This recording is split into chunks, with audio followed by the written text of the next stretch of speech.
This is a cubic inch of sound, and over the past week, we all watched Bo Burnham's Inside on Netflix. It was on Netflix. My name is Luke, and I'm on the podcast. My name is Nick, and I'm inside. Anybody else? My name is Connor, and I don't have the self-confidence or the knees to be a stand-up comedian. I'm Kelsey, and contrary to popular belief, I am not X-Men's Rogue. I feel like that really stunned you, huh? I'm gonna just sit here until Tim does his introduction. I was gonna do the same for you, but since I'm already talking, I'm Tim, and I own less than 3 mountains. Wow. Less than? Yeah. I'm Kyle, and I own more than 3 mountains. Ooh. Whoa. That's fancy impressive. Kyle over You here guys should owning share. so many mountains. Kyle, were you waiting so that you could just do like the negation of somebody else's fun fact, like Kevin? We lost Kevin for one episode, and we've already found a replacement. Okay, so who was the one who didn't actually watch Inside? Oh, darn, was that Homework supposed to be check. me? I watched Homework it on check. accident. Dang it. Ah. Wow. All right, well, I guess we'll wait till next week. Or are we going to cancel early, everyone? But we don't have the roster, I guess. Yeah, it sucks. Well, I was going to say that I was waiting because I'm here to announce publicly for the first time that I own Mount Everest. Ooh. Oh. That's Nobody fun. is allowed on Is that the only mountain you could think of? You're like, oh, I need to name at least 3 mountains. Mount Everest, Mount Kilimanjaro, and Mount St. Helen, all mine. Wow. I've Those are got some bad big news names right about your there. ladder property. And the depreciation must be wild. And when the Yosemite economy. volcano, when the Yellowstone supervolcano finally erupts, I'm gonna buy that one for pennies on the dollar. Does that count as a mountain? Eventually. Eventually. More than It gets feasible. there. See, the Okay, new so- millennial visionaries are actually buying the magma within and waiting for that to boil up, but that's kind of a long-term investment. So Yeah. So Connor, why don't you give us a scientists think summary? that What was investment's gonna be inside? blowing up in the next 15 years. Oh man, I get to give the summary. No. You Inside have is- to give the summary. Oh, am I at gunpoint? Is this another rehash of the season finale? Well, Well, we don't want to rehash. Maybe you're Okay, being okay. held hostage with a sword or something. oh, that's really cool. All right, so I'm kind of a method actor, so. Oh, no. Bo Burnham's Inside is, I believe, his 5th special, and it's his 3rd featured on Netflix. And it kind of focuses on Bo Burnham, kind of stand-up comedian, his descent into madness across the COVID-19 pandemic and lockdown. Ostensibly, he locks himself inside his room and then has a series of like musical numbers and stand-up routines about kind of living alone in this era of madness. Yeah, that's a pretty good description. All because of the bronchitis pandemic, right? Yeah. Yeah. Dang lupus. The pandemic. It's always lupus. It really is just, it keeps coming back. Huh? So It was it good. was actually really interesting because on 4chan, Q announced the other day that the pandemic was just to give Bo Burnham a reason to make a new special, and that's why he's making so worked. much. I don't like where this conversation is going. So the first song was really cool, okay? Because he had a headlight and a disco ball, and when he looked at the disco ball with the headlight, it went and the light was everywhere, and I was like, "What?" Yeah, That was I pretty really it was really cool because all of the numbers in this special had a much higher production value than his previous ones, mostly just because they're not live. Like he can rehearse them and pick the best recording, obviously. But he still found a way to make it like live and performative in really cool ways. Like he had pedals to regulate the lights and everything. It was a really insanely cool kind of methodology. The The music lighting was very was- good. I liked most of the songs. It's actually one of the more interesting things is in like one of the first like setup shots where you can see him like setting up all the equipment he's gonna have in the room. He's actually programming lights, which means that for some of the songs, the lights were actually programmed at specific times that he had to hit, and they weren't being controlled by the pedals all the time. Well, he was really used to that because all of his shows were like scripted to the gesture. What I'm just saying I mean, that he's probably comfy. both of those are extremely impressive. Like when he's doing the lighting by himself in the Turning 30 song, and then when the lighting's set up on its own to like do whatever it needs to do during the sexting song. Like both of them are pretty rad. It does seem like he had a while to practice as well, which is probably good for him, but also, as we saw, very, very bad. Yeah. I kind of really, I don't know, enjoyed the narrative that he had just straight up locked himself inside a room for the past year and a half and focused entirely on this. Obviously, that's not true. I think he actually starred in a movie during the pandemic. So he was obviously out and working and stuff, but he does a really, really excellent job kind of selling you on the fact that he has just confined himself to this terrifying, room of darkness. Well, one of the things that he says specifically that really shows he does acknowledge at one point that he does leave the room, because he says during one of the monologue segments that he started to view outward life as one would view a coal mine. You suit up, you go out and get what you need, and then you come back as quickly as you can. Mm-hmm. Well, but I'm not sure if that was... Because I think in the context of that, wasn't he referring to that compared to, the digital world? Making more of a commentary on how people do things in real life just so that they can post about them and make their lives seem more interesting? I suppose you could see it as that. I thought it more as just agoraphobia in general, having to go outside as a necessity, one has to work in a coal mine and then coming back to your house. Yeah, I took it more in Kyle's way, where it seemed a lot like he had kind of grown into, now I do everything online, I do everything not in public, and every time I have to go in public it is spooky and scary and I don't want to do it, so I come back to where I'm comfy, Yeah. Digital world. But I have some very exciting news for you all. Ooh. Not mountain related? Why am I not excited? Why am I scared? The exciting news is that I've tricked you, and that I've actually made you listen to an album, because Inside has now released as an album, and we should talk about all of the songs individually as an album. Thank God I took notes on all the songs individually. I think we should instead talk about it as a special, because that's what it was. It's an album. Kind of agree. It was special to me. We can Special talk album. We can talk about the songs that were in the special, but let's not talk about it as an album, because we're not reviewing the album. We're reviewing the special. It was special. I agree. This is a very special episode. So the first song on the album in the special... So the first thing that he sings in the special when we see him, because we're watching him, not listening to... I mean, we are listening to him, but we're also watching him. Wait, there was audio on that? On the album. It's multimedia.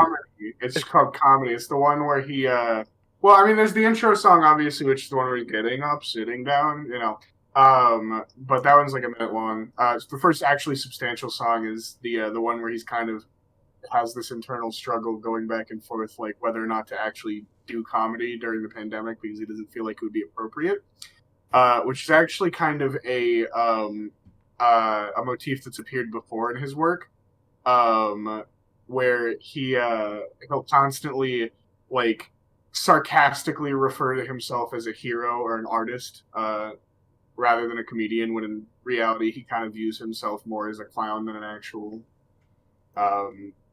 person. Artist, and he's trying to poke fun at that.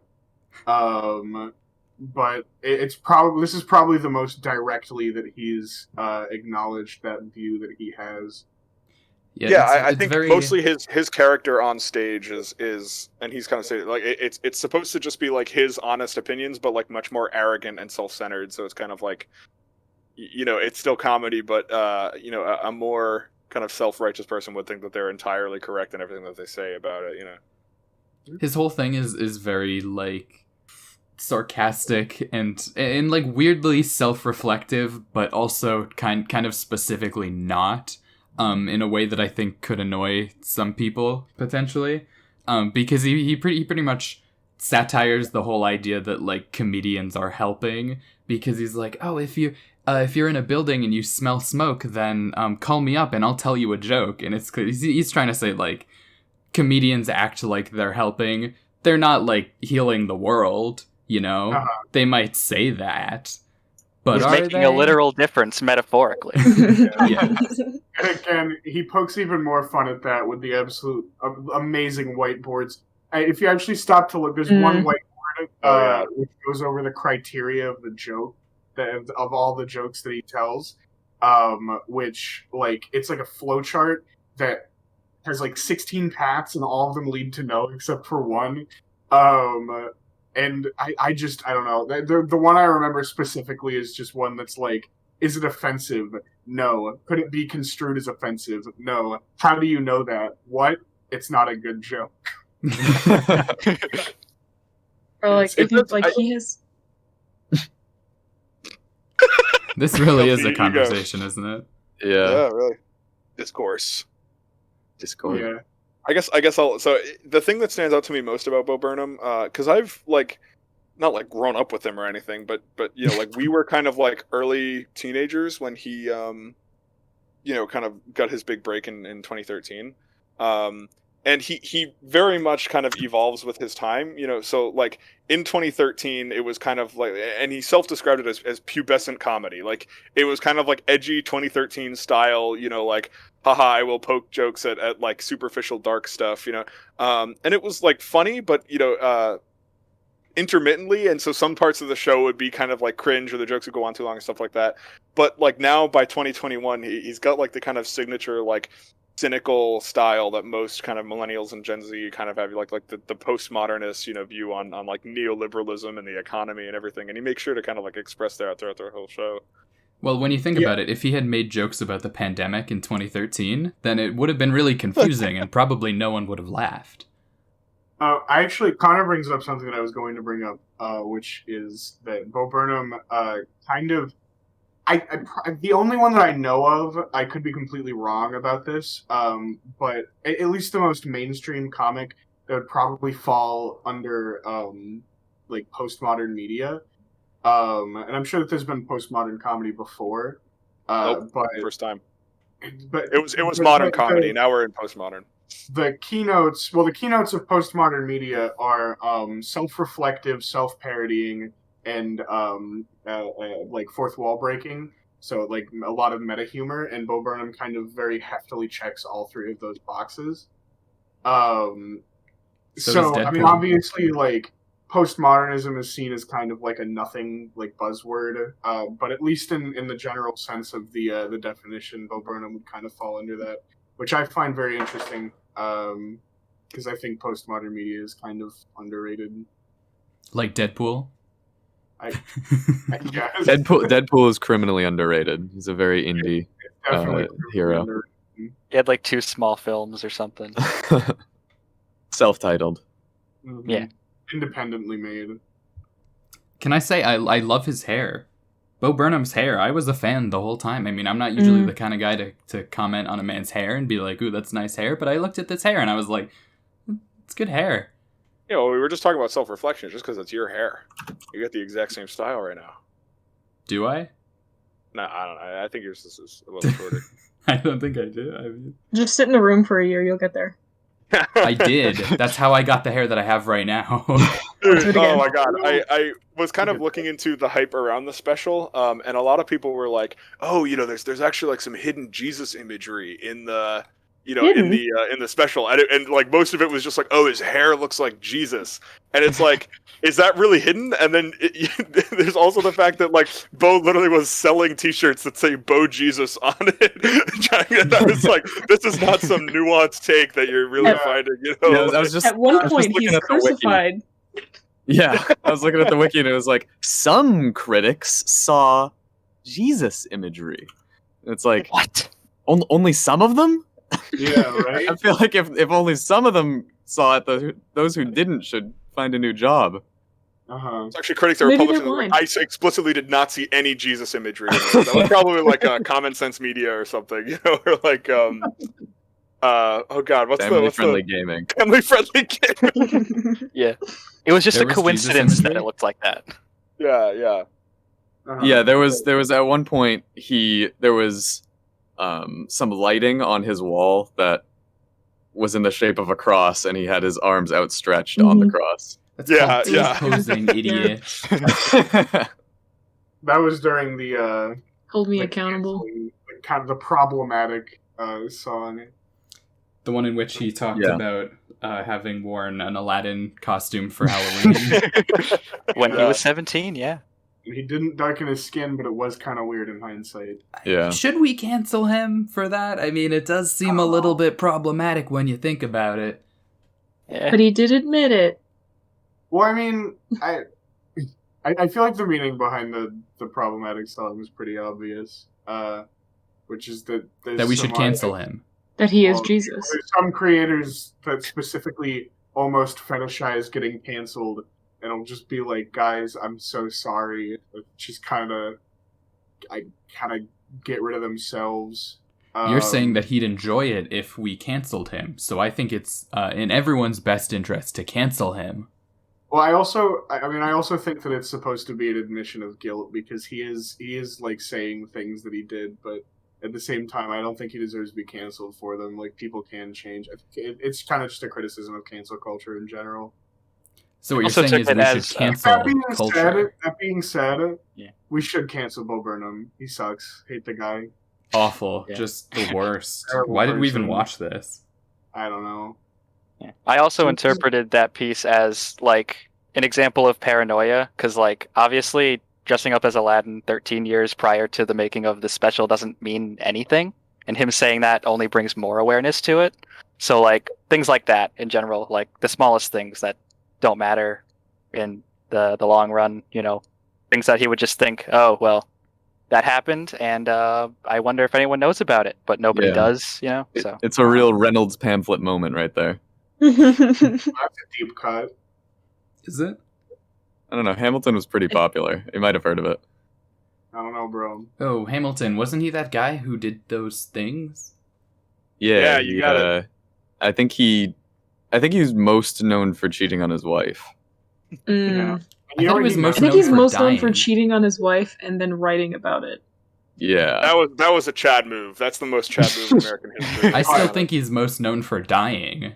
I think He wouldn't have he died if he also didn't cheat on wore his an wife. Aladdin costume when he was younger. I'm not sure Really? about that one though. Yeah. Can you believe he's on an unspecified bill?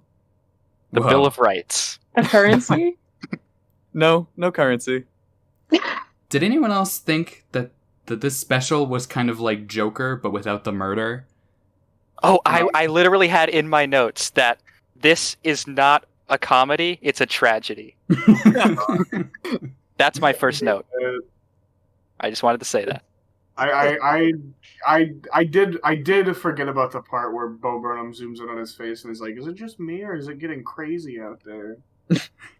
I just think the whole thing was about a man going insane.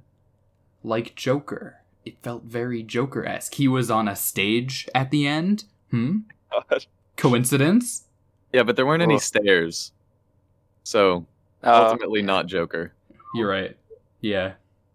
There were no stairs. Does this man have no stairs in his house? Maybe not in that Apparently not. room. He does have a really cool circular doorway into his kitchen. Yeah, true. Oh yeah, I like that. Like a hobbit hole. Yeah. He's gonna So say what like I'm a thinking- Trade Federation ship. I like the hobbit. At the end of his second Netflix special, which was like Make Happy, after or before the credits, I don't know, sometime in the credits, he is in the same room and he sings a song like about being happy. So it's like interesting that he like foreshadowed being in the room without knowing it, because then he took a 5-year break of comedy. But he leaves the room and he opens the door and it like keeps it open. And I think he's actually in like a small tiny home on his parents' property, because he goes directly to another house, which is in the same yard with like an older woman who I'm assuming is his mom because he like hugged her. So I think that like his whole house is like one floor, basically like studio style, with like just like rooms that kind of connect to each other, which is why he brushes his teeth in the kitchen and not like the bathroom, because I'm assuming the bathroom is small and shitty. Or he's just an insane person who brushes his teeth in the kitchen. Alright, so therefore he is not the Joker. It's No interesting faith. to note that Well, Bo Burnham I mean- took a 5-year break from comedy, and I took a 20-year break from comedy because I've never been funny. Stop Well, if you- laughing. Oh, looks like your streak's been broken. Darn. Start again. You know how I know that Bo Burnham's not the Joker? This No. feels like the Joker- setup of a really weird joke. It's because the Joker never FaceTimed with his mom, okay? Which How do you know that? Interesting. Are you the Joker's mom? Also, what I think is the weakest song in the special, personally. I think it's a satire on people who FaceTime with their mom. See, it sounds a lot more official if I just say it's a satire and then I describe what it is. What if instead we call it a spoof? Parody, Nah. even? I think satire sounds the most official. That makes us sound the coolest. Oh, they use words like satire. How about Describe everything postmodern except for satire? When you It's a think about it, I think postmodern that this satire of podcast is really a postmodern satire of podcasts where people talk about things. Yeah, I Wow. really think so as well. That's a good point. How do we become postmodern? Do we have to like go to the future? You're always one step ahead of the curve. We have to play as characters and then acknowledge that we're playing characters. Well, I'm pretending to be Luke. Is that enough? I don't know. I didn't make the rules. Who I did? just made an observation. Probably Bo Burnham. Yeah, that's a good point. Well, There's the a world- scene about halfway through where Bo Burnham sings a song about interns, and then it immediately leads into him reacting to his song about interns, Oh, which God, then that was immediately leads lovely. into him reacting to the reaction, and then it becomes like a chain link of him reacting to the thing he had just reacted to. It was That pretty was good. one I of the liked that. That was like very surprisingly refreshing because like I don't know, we've seen like 5 years of people dunking on reaction channels on YouTube. Like it's a trope to like make fun of them now. And I don't know. I still had just like a great time with the way he went about it. Yeah. he That wasn't- and his little sketch about like streamers were both very well written, well put together. Like they didn't feel like they could have easily felt out of touch, but they felt really well actualized. I think that the streamer one was a little bit less like well, what's the word I'm looking for? Was it the streamer one was just slightly less good, I guess, than like if we were gonna say that one of them felt out of touch, it was more the streamer one. It didn't feel that much out of touch, but the reaction one like really hit when it shouldn't have, because it seems like such an overdone thing, but to the point where he didn't really make fun of reactions. He was just kind of poking fun at it and the way that they're done, and also the fact that the longer that thing goes on, and the more you realize that he wasn't watching a video of himself and he had to time out all of the reactions, is just incredible. Yeah. It's pretty impressive. I guess I'd kind of agree with you. I still thought the streamer one was really good. Like it relies kind of heavily on the whole like donations joke, you know, where he like interjected between every, you know, punchline would just be like, you know, oh hey, thanks for the, you know, like sub or whatever. And it kind of is recycled, but I don't know. It was just, I don't know. I still found a lot of joy in that. I do think it's just like a very weird concept to be entertaining in that way, and just have to be like, hey, thanks for giving me money. You know what I mean? Like other types of entertainment, it's you know, that relationship is more subtle and implied, you know, but with streaming, it's like you have to just be like, hey, give me money, and then reward people for giving you money in front of everyone else. I don't know. I just like, I guess actually to me it's a lot like being a stand-up comedian. So it's like Bo has kind of like a more intimate connection to that, where I kind of couldn't really empathize with the idea of thanking people for money in front of thousands of other people, you know. The other joke that I think during that like whole thing that actually hit pretty well was when he said, "Oh, I get it. It's like Death Stranding where it's supposed to be boring." Because those kind of pop culture references can really like they can date something and make it go out of touch. But Death Stranding came out several years ago, and it was like it's still enough in the cultural zeitgeist to be a Wait, did it? recognizable and not cringy joke. Wait, How when old did is Death come Stranding? out? That feels Wasn't it like recent. 2018? Oh, 2019. Okay, that was like 2 years ago. Okay, I it's thought not it was too that. old. Yeah, that sounds about right. When you said several years ago, I was like, oh my god, was that like 5 years ago? But no, okay, that makes more Before sense. the pandemic, it feels like several. Yeah. Bo Burnham's Inside is the second Strand type of video game. Wow. I can't wait Also- for more Strand type games to come out. Oh yeah. Also, there were button prompts in the streamer segment that were, I think it was press Z to pick up flashlight, press A to cry, and press X to, I forget what the other thing was, try an open door maybe. And I was just thinking, he was holding a controller. What controller has A, X, and Z, right? I'm thinking Is- GameCube controller. GameCube, yeah. That's So either he was playing a really good-looking GameCube game, or he was using a GameCube controller. Hello, really- Internet. the real, like, Welcome to Game investigative Theory. What journalism controller of- was Bo Burnham using? Well, now the question we gotta answer is: are there any FMV games on the GameCube, or could you make an FMV game for the GameCube? And can someone make inside the GameCube FMV game? Hey, Vsauce, Cubic and Shear, what controller has A, X, and Z? Yeah, no, the special is really funny because, so I guess for context, a lot of us kind of watched it together in a Discord call, and I think, as soon as we finished, I kind of reflected and I was like, I didn't really remember a lot of the specific musical numbers, like, specifically, but, one thing that really stood out to me, I don't know why, where like a joke hit for me a second time after watching the thing and just looking at more of like metadata, where he had the two different songs about Jeff Bezos, and someone was like, "Oh man, we're really talking about Jeff Bezos again." I was like, "Haha, it's a reprise," and he named the songs Bezos 1 and Bezos 2. Like it's just a straight like joke on reprises. And I don't know, that was insanely funny to me to find out looking at the set list. I don't know why I'm so easily amused by that, but just kind of like those little subtle things were just kind of like insanely funny to me for some reason. If I'm remembering them correctly, I think Bezos 1 was better than Bezos 2. Yes, yeah, I wholeheartedly agree, and I will fight to the death with anyone who disagrees. So. Come on, Wow, Jeff. okay, that's Wow. I'm like tempted to disagree. Oh man, are we gonna have a We're gonna have a Bezos off? I think we have a cubic inch of fight to the death. Uh-oh. Starring be Jeff entertaining. Bezos. We should invite him. He'd come. like Fight Night of the Cubic inch Century, of sponsored Jeff by Bezos. Amazon Prime? No, we can't sell out yet.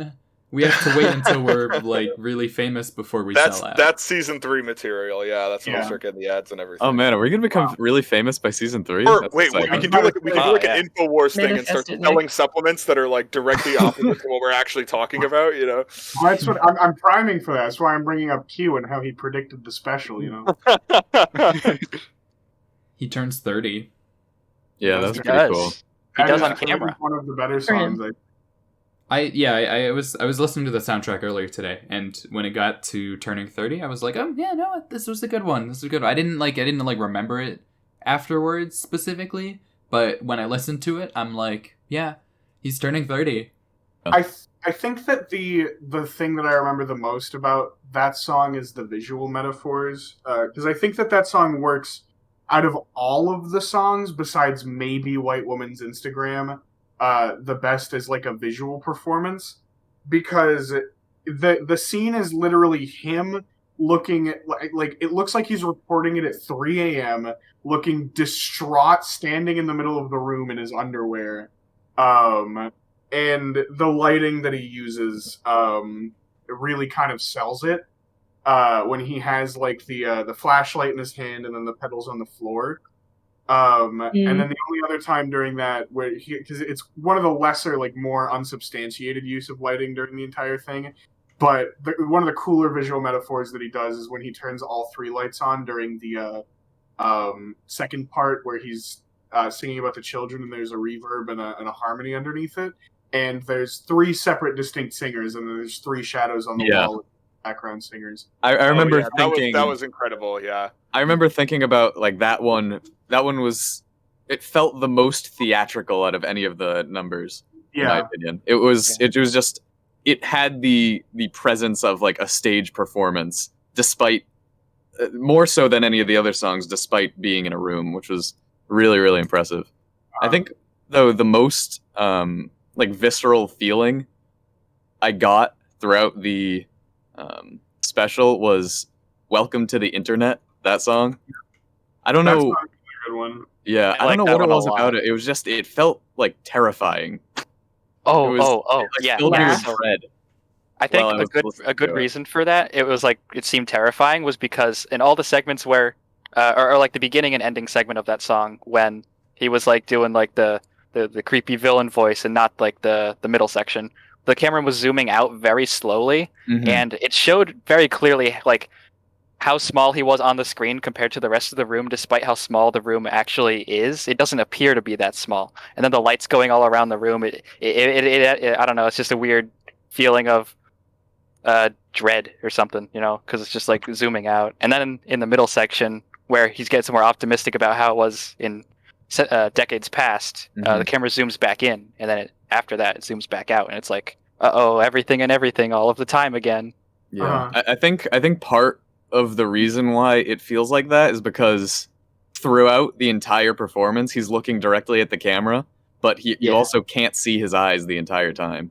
It's unnerving that he's staring at you through the screen, but you can't see him, really, I guess. It's also like, I think it's the only time where he does wear... Sorry. No, you're good. You can go. No, you can go. I'm not even mad. It's the only time where he's wearing sunglasses, because he makes a very point of, like, throughout the special, making eye contact with the camera, and it is the only time that he is both making eye contact but not making eye contact at all. Like, he sets the whole thing up so that it's very personal, and like he is looking at you the entire time. But it's the only song where he is not doing that, yet he is still doing that. Every single cut in that song, he like whips his head very violently towards the camera. Yeah. So what I especially enjoyed about all the theatrics was like there's kind of a central theme of not only being like trapped inside a room, but kind of like trapped inside your own head, and actually kind of like being able to manifest your thoughts and experiences into a performance. So it's like, you know, obviously the room is very cluttered and disorganized, and when you manage to actually get those theatrical performances together and get them out into the world, it's kind of like it's a really beautiful synthesis of actually being able to organize your thoughts into something. And so especially like the fact that he is always looking at you, it's like he's channeling outward from his own mind into, you know, trying to deliver something to you, and you know, at that point it's weird. It's like it's obfuscating that. So I really quickly do want to go back to Welcome to the Internet for a second. Just because this song specifically, I sometimes hang out with my friend who, as their job, she's a professional producer. And every now and then we recommend each other music, we show each other music, and I showed her Welcome to the Internet because that seemed like the most intricate of the songs. And she was actually really intrigued by this song from a production standpoint, because one of the things that happens in it that I think makes it so uncomfortable is that at the beginning of the section of the song, during the first verse and during the chorus, there's a constant accelerando where it's never sitting still. It's always moving forward and constantly getting faster and faster and faster. And as that accelerando increases, he adds in more background, like non-musical noises off of the central beat and tempo of the song, like slide whistles and buzzing and falling bombs and things like that. That kind of makes it like almost an assault on the senses to listen to, which I think is really, really interesting. I like that a lot. It also fits thematically with the song. I liked the lyrics enough that my Discord status is the lyrics. Some of them right now. Whoa. Wow, that's incredible. We want to talk about lyrics. My personal favorite song, I think I finally decided on, is That Funny Feeling during the second half of the show, which it's one of the slower, more understated songs. There's not really any crazy lighting or anything, but as far as lyricism goes, this one is probably the most like meaningful or more at least classically musical of any of the songs on the in the show. Yeah, I remember. I remember when that one came on. That one was definitely my favorite immediately after hearing it. That was the one where he was listing. That was the one where he was listing a bunch of stuff, right? Yeah. It was kind of like the guitar. Yeah. With the acoustic guitar. It was like the I kind of view the song as a stream of consciousness, slowly spiraling downward, because at the beginning of the song, he's almost talking about things that are neutral, just pop culture things that have happened. Whereas toward the middle and end of the song, he's getting more into things that are very specifically negative, and then kind of going off of that, like the first verse specifically, when he's talking about like an app that's half off at the Gap and Honor the Revolution, and talking about capitalism and the things that he sort of discussed in How the World Works. And it's almost neutral with a bit of a negative slant, and then toward the middle, where he's straight up just saying, don't worry, it's almost over. Humanity's time is pretty much done. Like the whole world at your fingertips, the ocean at your door, 20,000, 7 more to go. There's just some really like strikingly depressing lyrics. Yeah, and when he says obeying all the traffic laws in Grand Theft Auto 5, that really got me.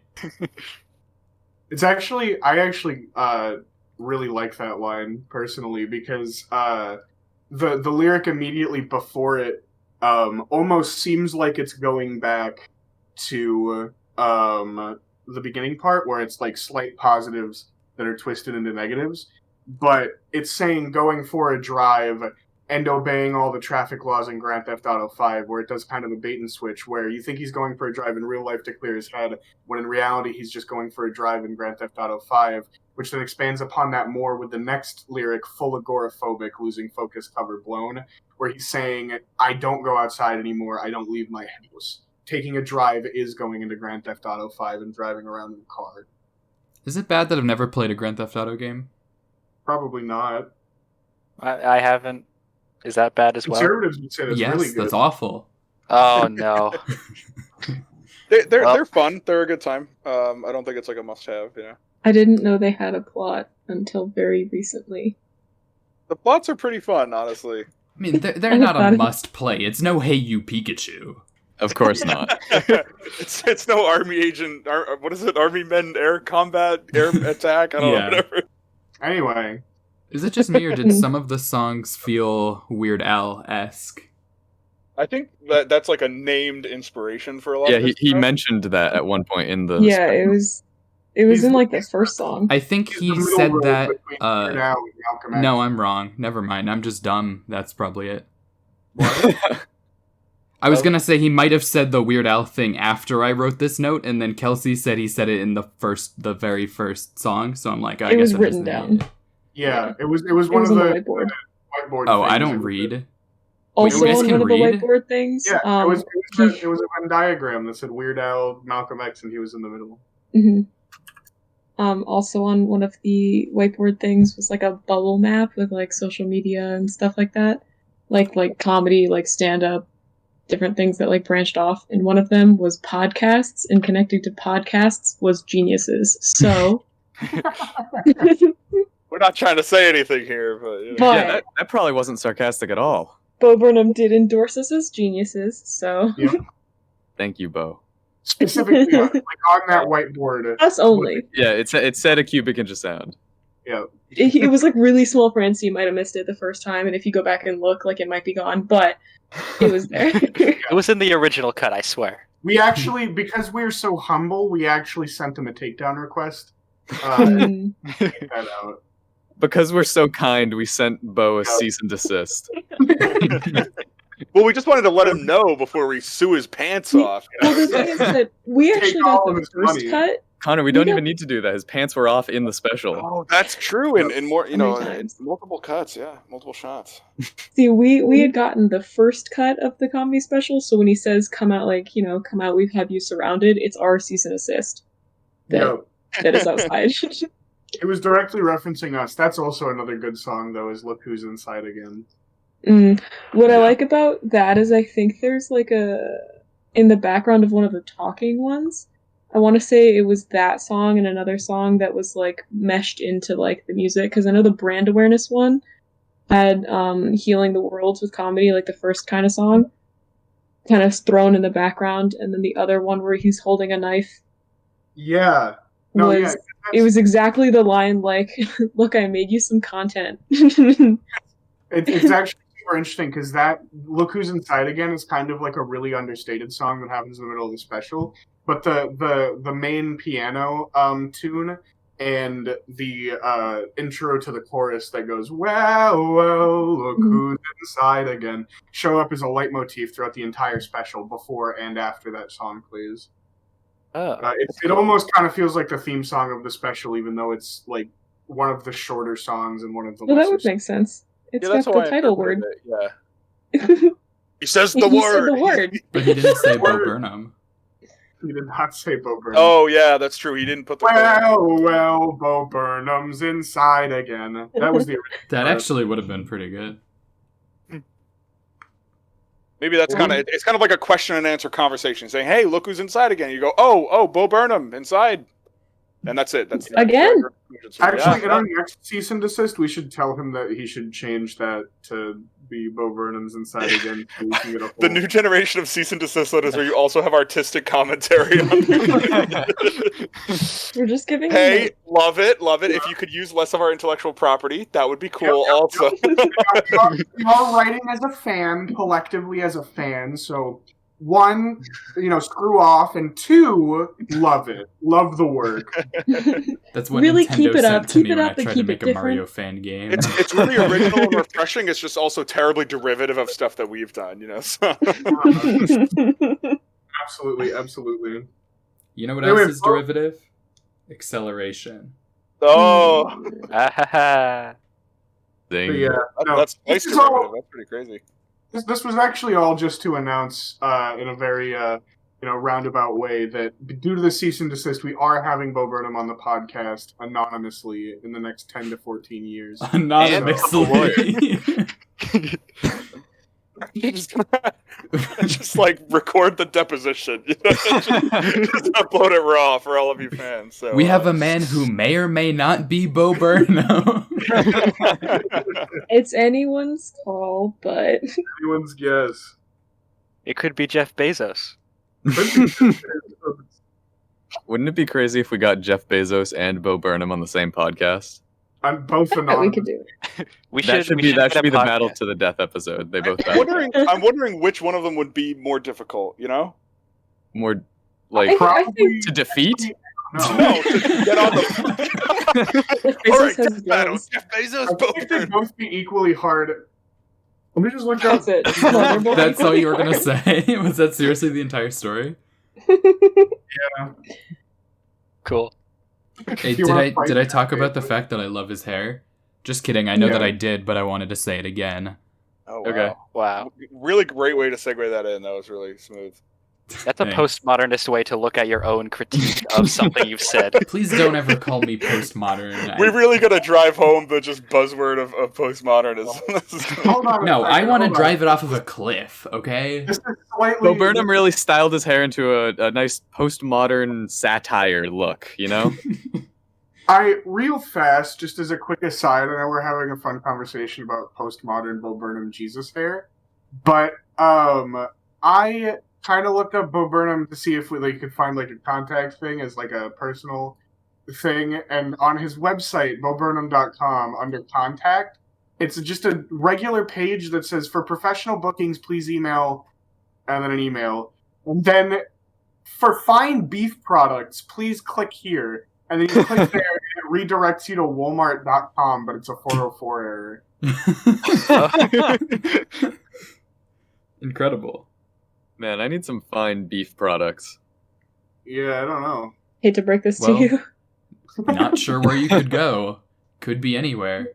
I like to think that my aesthetics are like a postmodern satire of what an attractive person looks like. Because you've got the elements of an attractive person, but unattractive. You know what I'm saying? Yeah, like face, hair, body, all that stuff. Exactly. Yeah.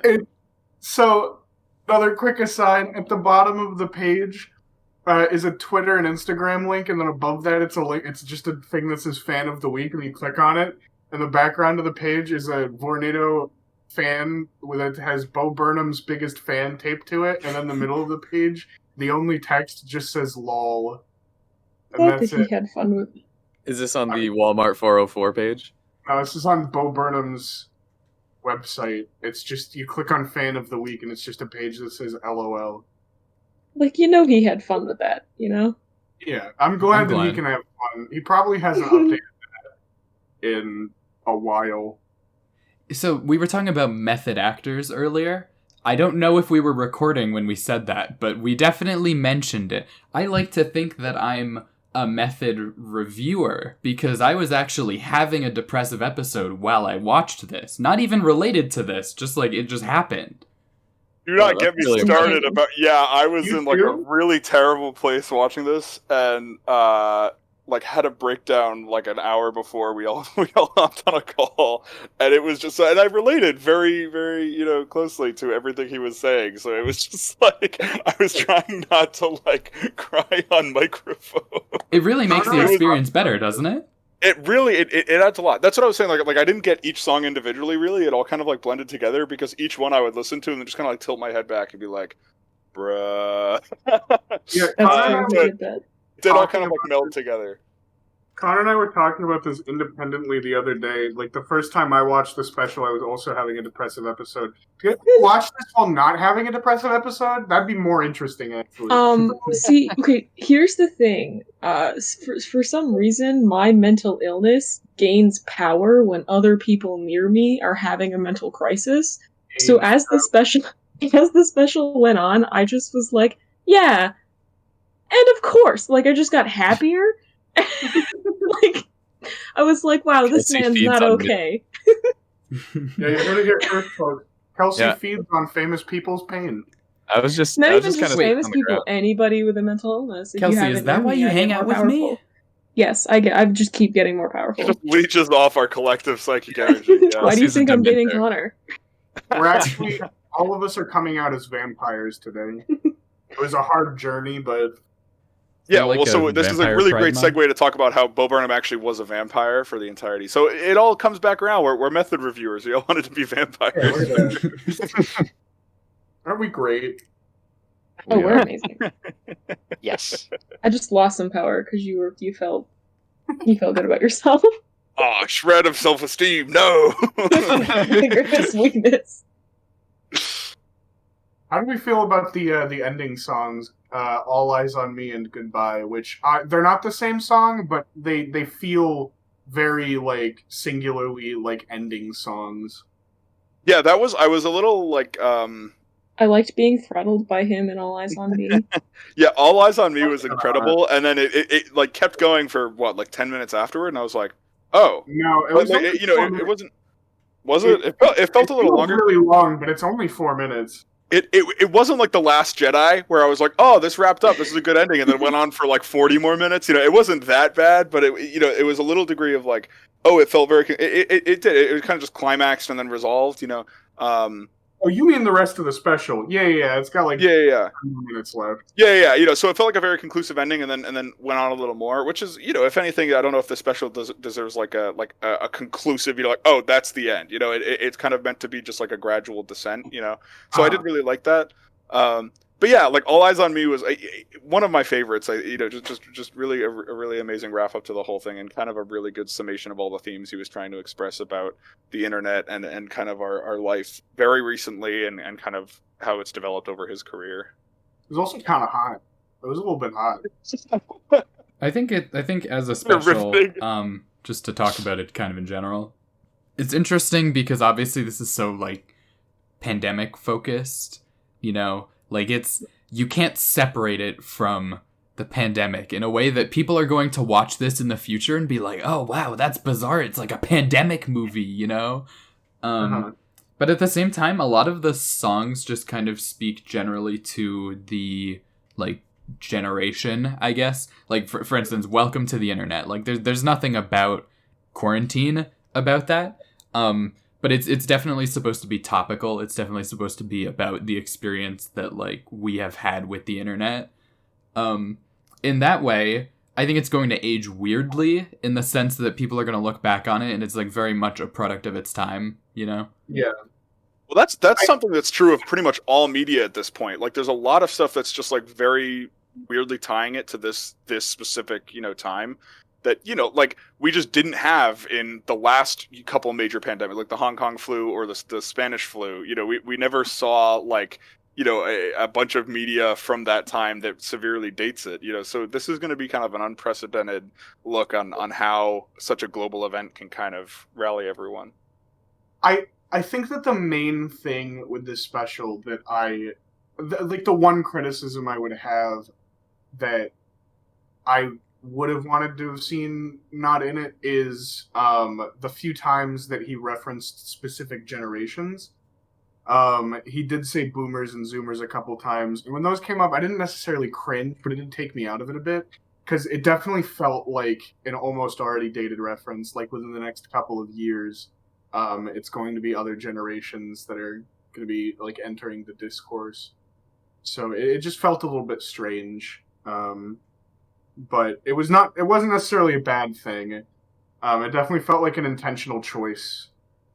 Well, and I also feel, the mention of boomers and zoomers will, like, stay relevant for longer than some of the other things that he said, Uh-huh. No, I get that. It's just specifically like with meme culture and everything and the whole boomers versus zoomers like as a meme thing in the way that it felt like it was being referenced like that as far as like pop culture references like saying that Death Stranding is boring will probably last for the next like few years, whereas like meme culture moves on within a few months or even like a few weeks. So that almost felt like a little bit like it was going to be dated quicker, but again, it was definitely an intentional choice to like specify the generation. I'm not sure because OK Boomer was like a specific meme, like that happened as a thing, but also as a sentiment that has been around like a while. Yeah. And it will continue to be around. It's anytime the previous generation has skepticism about the current generation, that will always be like a and you're totally right. You're totally right. But this is an opinion that I have. Well, you're wrong. Yeah, and I'm expressing my opinion, which is different from your opinion. Right. Which is why I'm expressing it in response to yours.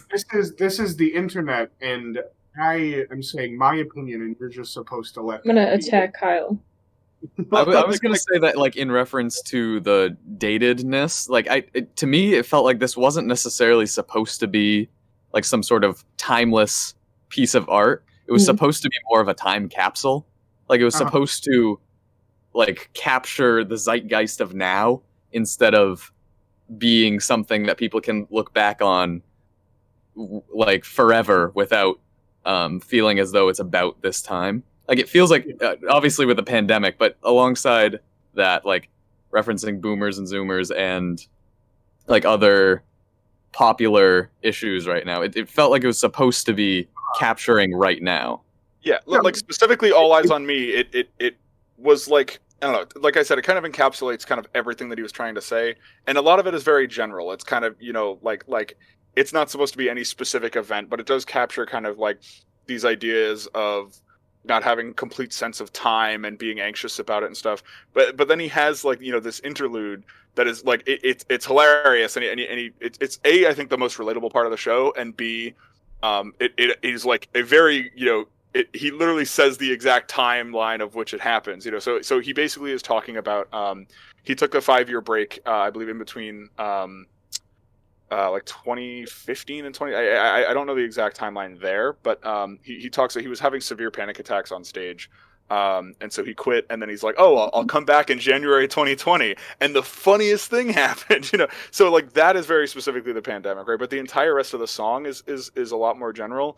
But he also still ties it in with, like, global warming and, like, apocalyptic themes. And it was just, I don't know, it felt really kind of still generalizable, but, like, tying it to very specific things that only we would be able to really relate to. Right. Well, I think, too, the reason that it feels like All Eyes on Me and Goodbye are almost like one leading into the other one is because of how, like, generalized All Eyes on Me is, and how it feels like this kind of climactic song where he's kind of fully gone in on himself. It's the most live feeling of the songs. Like obviously at the beginning when he's doing, I think it's either content or comedy, he has a MIDI controller next to him, and you can see him hitting it to make a laugh track though.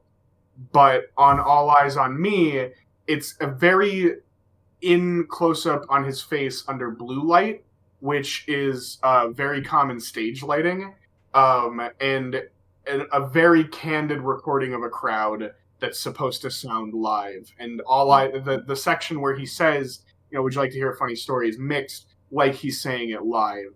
So it feels almost like kind of the climactic part where this like special that he's making, even though it's all in his head, is happening in front of an audience. And then Goodbye kind of pulls back from that and goes back into his insecurities, talks about like recourses over the special, and it says like some of the things that it calls back to the first song where he says, if I wake up in a house that's full of smoke, I'll panic, so call me up and tell me a joke.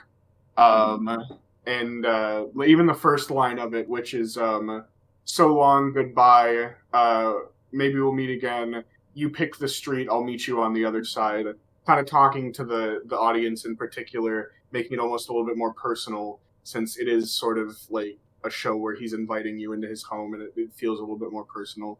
Yeah, I do. I think this was really beautiful, as kind of a synthesis of like, his entire character for the past, couple years has been arrogant above everyone else. He makes a joke in one of his shows about literally like writing a song from the perspective of God himself. Like it's very much a removed thing, talking down to an audience. And here the entire special is inviting you into like literally, kind of his work environment, but figuratively his mind and kind of environment in which he's working. And this is kind of the ultimatum where he actually is, not just, I will tell you a joke, I am the comedian, I will talk down to you. It's like we are all in this together, and comedy is kind of a vehicle for us all to lift each other up and improve. Yeah. I think that the most, like, the one that hit me the most and the most concise, like, line that shows that is when he says, here's a fun idea, how about I sit on the couch and I watch you next time? Where he's almost kind of saying, hey, you should make something that I can watch, because I don't always like to be the center of attention. I'd like to see you like make something and do something, which I think is really nice. I like that. I kind of like that as like an ending, kind of trying to inspire people. Sorry, Kelsey, I interrupted you. No, it's good. I think that has like a double meaning of like, I agree with where you're going with it, where like it's like, oh, like this is a togetherness thing, I'd like to see you do it, because like it's not always about me, and like this is a collective. But it also is almost like when it goes back, like if you take into account when he's like doing the review of his review of like the intern song, where he's like, I take myself down as a coping mechanism, and I am so afraid that you're going to levy any sort of criticism against me that I will just do it myself so that you don't have to do it. It also can be taken in the way of like, if you didn't like any of what I just did, I would like to see you do it. And he kind of says that in a way that he's like, I forget even which song it is, but he's like, you try doing comedy when no one's laughing. Like, you try doing comedy alone. Because he's like, this is hard. So it's like a little bit of both, of like, he doesn't want to be the center of attention, but also like, if you didn't like it, he would like you to know it's hard. Yeah. No, I fully agree with that. And, there's a lot of double meanings in this, but I think the thing that I like the most about Goodbye is I am a sucker for a song that pulls in motifs from other songs. So, like, how he references like almost all the other songs. Like, he references the first one with, I want to hear you tell a joke when no one's laughing in the background, like Kelsey said. Yeah. So this is how it ends. I promise to never go outside again. And then immediately it cuts from that to a slowed down, to match the tempo of this song version of Look Who's Inside Again. And then he says, all I've ever wanted was a little bit of everything all of the time, coming back to the internet song. It's just really good. The way that he mixes them all together kind of into this one last song is so good. I really liked that he managed to wrap it up in such a clean way, where he like kind of went back over almost like a conclusion to like a paper. he went back over everything. He touched upon the important topics, and then he was like, and I will be done. Actually, the other thing I really like about this is this feels the song feels both like a conclusion since he recourses all the other songs and almost like a loop, because when he's introducing this song, it's like his hair's the shortest and his beard is the shortest they've seen in the entire special. So it makes it almost seem like he recorded this first, and this is going back to the beginning of quarantine and then showing him at the end of it again after having done the rest of the special. I think you touched... Oh, sorry. No, you got him. Okay. I was going to say, like, in the All Eyes on Me song, he mentioned that, like, we're nearing the end, but it's only the beginning or something like that. So that kind of ties into what you were saying. I think my favorite part about his comedy specifically is that it is very well thought out. And like in his stage shows, that has to be kind of limited to like each individual bit. But because he could work on this as long as he wanted, and because it was just him, and he could record it as many times as possible, he could think about it completely all the way through over the course of a year. Everything in the show is perfectly timed and perfectly leads into the like everything else. It's very concise, it's very well thought out. And I really like that about his comedy, where like you're now getting the evolution of like it used to be just like certain bits would be like well thought out and they could be perfectly timed, but then obviously there'd have to be a little bit of a break so that he could like walk to the piano or he could walk back to the microphone. But this was like very, very well paced, and even the parts that are slow were like purposely thought out, and there is no part of this that didn't need to be there. Yeah. Oh, and Kelsey, you actually reminded me. One of the things I like the most about Bo Burnham is that he, as a comedian, has a lot of running gags that he'll do in his live shows. And one of them is the transitional gag, where he'll be like, transitions are hard, and then do a weird transition. And at the beginning of this, he had a moment where he was like, I can already tell this is going to be a bit weird, so the transitions might not be great, and it just cuts. I don't know. I just like how he consistently always has like a stupid editing or a stupid transition joke in all of his shows. Going back to what Kelsey was saying about how there are deliberately slow bits in between the pacing, I noticed that I think like the bits where he was like candidly recording himself with a camera just set up in that room, like when he wasn't doing anything in particular, were probably inserted like as a way to mimic the feeling of being at a live event almost. Because like when you're watching something that's like very meticulously set up, like a stage play, for example, like you're sucked into the story for like the bit that they have at a given moment, and then they close the curtain, they rearrange stuff, and then you're like taken back out and you're like, oh, okay, they gotta do whatever it is they need to do. Yeah, this is actually a stage play. I'm not actually in this fictional world or whatever. And I think those moments are kind of meant to like simulate that a little bit, and it makes it so that every song doesn't go right into the next one immediately, because I think that'd be a bit jarring. And those elements also add more authenticity to Bo Burnham as not just a performer, but as a person. So I thought those bits were very nice to see in what would otherwise be like just like an album with transitions, Yeah, it's a good thing Bo Burnham's a real person and not a fake robot or anything. Yeah. I think the slow bits too and like the candid shots also kind of replace. He's, as a comedian, always been a little bit dark, but like in the live shows and especially like through the evolution of watching them on like even the Netflix ones, his darker bits are cut with like stupid gags, like just like mindless funny stuff. But he doesn't have that in this special. There's nothing lighthearted to kind of take the edge away. Even the like more lighthearted jokes aren't lighthearted. Like the special's not comforting in that way, where like there's nothing to take your mind off of it. So I think that not only does Tim 100% right, but it also takes that spot. Like it's taking both spots. Where like you're getting a break, but it's not the break that you would have been getting 5 years ago.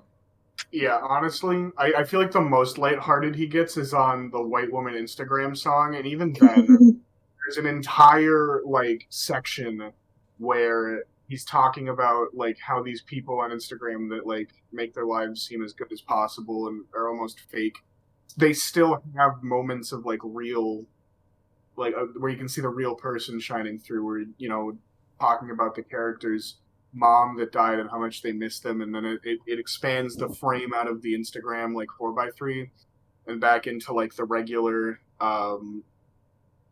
composition of the actual special, and then as it goes back into what he was talking about before with just random pictures and snippets of their life, it kind of goes back into that Instagram frame. Which, side note, that is one of the parts that absolutely sent me the first time I watched it. After talking about like, oh mom, I miss you, give a hug and kiss to dad. You know, your little girl didn't do too bad, and then this drum riff, and then goat cheese salad. It's a really good juxtaposition. I think that I liked the production of that song probably one of the most, just because he had to put somehow the most effort into that stupid fucking song to get all of those shots. Yeah. Like, it's the only time that he's picked a whole outfit, he's picked a whole scene, he set it all up, he got an umbrella, he made it rain inside, he got a pumpkin candle. I don't even know where you get those, and I did kind of want one. Craft stores. I have that flannel. He nailed it, He did nail it. I think probably the other song that had a reasonable amount of production in it, other than that one, was the Problematic song. That one had a lot of like specific shot composition and a lot of like Dutch angles and close-ups on specific places, but nowhere near as interesting as White Woman and Stick. Is everybody else dead? Is it just Kelsey, Tim, and I? Yeah, we've actually I was all died. legitimately almost falling asleep. I'm sorry. I'm so done today. I'm sorry, Luke. I'm sorry, Luke, that our conversation isn't as stimulating as you'd like it to be. You're saying that sarcastically, but I can't find the sarcasm, and I'm not sure if it's the tired or something else. No, it's fine. I see how it is. Also, Nick, give me an opinion. I was watching a video earlier of someone detailing a van, and they were like cleaning the tires, and they were like, "Man, I'm really tired." Thank you. Yes, I wanted to contribute that. I felt like that was really relevant. So I liked it, Connor. Kelsey, my opinion is that Bo Burnham's inside is pretty good. You heard it here. But would you recommend it to a friend? Absolutely. Especially, apparently, if they're going through a depressive episode. Yeah. Seems to be the trend, huh? Just to friends. Yeah, it was good. I'd recommend it. I think Nick was saying this specifically, that it's kind of like a time capsule of right now, which does make it kind of weird in the sense that, like, if you recommend this in a few years, it's going to be like, yep, this was a 2020 thing, even though I guess it came out in 2021. It's there. It does. I mean, it does good. feel like this year specifically because of how weird it's been. There've been a lot of time capsules, but this one seems the most like I'd actually want to watch it again. I have a feeling if when people watch it a few years from now, they're gonna be like, "Oh man, remember when we were locked inside for a year?" That's gonna be like the first thing they say. Wasn't it great? I think especially for people Hampshire. Like that's true. Our age, a little older, who kind of have like grown up with Bo Burnham's comedy and are now navigating this like very troublesome time, would definitely benefit. Like I think this was his best work so far. So especially that demographic would really enjoy this. But I really would recommend it to. I don't know if I would recommend it to anyone over the age of 30 because they might get really sad at the song about being 30 or offended. I feel like my parents would probably just not like it. He said boomer? Anyone who like Isn't says that boomer, slur? yeah, that's like that's like almost as bad as Karen on the list of slurs. Yeah, I forgot about that one. Well, who was the comedian who had done the if you're trying to debate, I think that was Bill Burr. Probably was it Bill Burr? Yeah, probably. yeah. If you're trying to debate between two words, which one is worse, and No, you that was cannot John say Mulaney. one of them. It was John Mulaney? John Mulaney. John Mulaney. Okay. Yeah. Bill Burr seems a little too problematic to say something like that. I don't know, but he would definitely say something like that. John It was John Mulaney. I remember it now that you say it. New in town. Arguing whether or not he could New in town. The M word into a script. Bill Burr is pretty problematic because he doesn't like Baby Yoda, so... Yeah. Cancel him. I think He was They also- actually, Who's part in of episode 8 of season 1, where the stormtrooper just like punches Grogu in the face, that actually was Bill Burr in disguise, and then they liked it so much they wanted him back for season 2. So Okay. just some insider knowledge, yeah. So we're canceling Bill Burr and Bo Burnham, as I take it. Bill Burnham and Bo Burnham. Do you guys have any final thoughts before we get to the voting stage? Oh, I feel like I had thoughts. Maybe I am just a thought. Boat Burnham. I just think it was a solid musical all around. It was definitely enjoyable and made you think. It was Certainly solid. was a It very wasn't special liquid. album. It was very postmodern and satirical. I think it gets less depressing the more times you've seen it, because I've seen it 4 times now. And I don't even really notice the existential stuff anymore. So at least there's that. That's excessive. Okay. So I like the songs. for next time, maybe not next time, but we're voting. What's important is that we're voting. Democracy is doing its work. Like Democracy Americans should. is important. Yes. Hot take.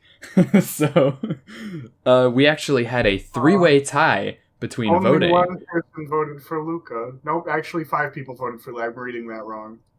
So we actually had a 3-way tie between voting. So it's between Luca, the Hitman's Wife's Bodyguard, and In the Heights. I'm not going to explain what any of them are. You just have to figure it out. Hopefully you already know. So I'm gonna say each one, you can vote for one. If it's another 3-way tie, we choose randomly. That's what we're gonna do. Oh, You all God. voted for one episode. Which means you guys have a motivation to not have a 3-way tie, because nobody wants to choose randomly, right? Who wants to choose randomly? I still think we should just do all for one episode. It could be like the really terrible trolley problem take for voting, where it was like, if you don't vote and get something you don't like, you're not morally responsible for it. But that's dumb. I wouldn't like to randomly. I agree. We should just that all is dumb. vote. You have to vote for exactly one. No less and no more. You will not vote for nothing, and you will also not vote for 2, because that is too much or more. 1 is the number of which you shall vote. Yes. 2 shall not be voted. Okay, 3 so is right out. if Side you, note, the trolley problem is easy because if you kill more people, there's less people to know that you've killed somebody. Ooh. true. Well, I think moral quandaries are sense. typically in the idea that there's probably some divine overseer, who's looking at you, who you probably couldn't kill with a trolley. But we can't really be sure. Bet you could. This is not a Connor, cubic we're inch on of the the track trolley with problem. Can a trolley kill God? Hi, Listen- Vsauce. This is a double feature episode. If you were on the side of the track with 5 people and I don't know, an evil dictator Goodness was on the side gracious. of one person, I'd do the 5 people because then I don't have to deal with Connor knowing that I killed 5 people. And not Yeah, so Hitler. thanks for watching this first hour. We're going to have a brief intermission, and then we're going to spend 2 more hours talking about the trolley problem. So make sure to stay tuned. No, you can't say that. You're lying. You're lying, Connor. I don't even know think how you can Connor, do you're that. lying Lying about a about catastrophe. You know, you A guys were right. We hypothetical shouldn't have this catastrophe. many people on the podcast. We get so off topic. Okay, so anyway, what I was saying. So, vote for one of them, and say I for the thing that you like. Okay, so Luca, I. Aye. That's 3 right there. We'll go over the other ones just in Ooh, case. all right, everyone else, the are we going to rest split the vote and lose? Or Okay, the Hitman's I'm Wife's Bodyguard. Oh no, we're I doing did want this. that one. Okay, Now I'm And- embarrassed. now you're embarrassed. I did want that one, but no one else said anything. so Then I'm why didn't you embarrassed. vote? It. I did vote. That's actually the only one I voted for. Everyone else No, voted why for didn't you vote just multiple. now? If that was the one you wanted. I Vote for it did, but now. then I was embarrassed. Vote for it now. I'm voting for it. Luca Okay. wins. So Luca wins. Sorry, In the Heights fans. For the record, I for In the Heights. It is Democracy. written Too bad no on one's the record. recording Nick- this. Nick narrates the alphabet and just Narrates the alphabet. L for Luca, I for In the T for the one nobody voted for. Aw. Voted for that one. Hey, for Kelsey doesn't understand strategic voting. So anyway, if a hypothetical person wants us to review In the Heights, then they should email us at acubicinchofsound@gmail.com. If they want us to review Luca, then just wait. It'll happen. Do we even What check if they that want us to review the Hidden Life Bodyguard? I check the email every once in a while. Then they can suck it.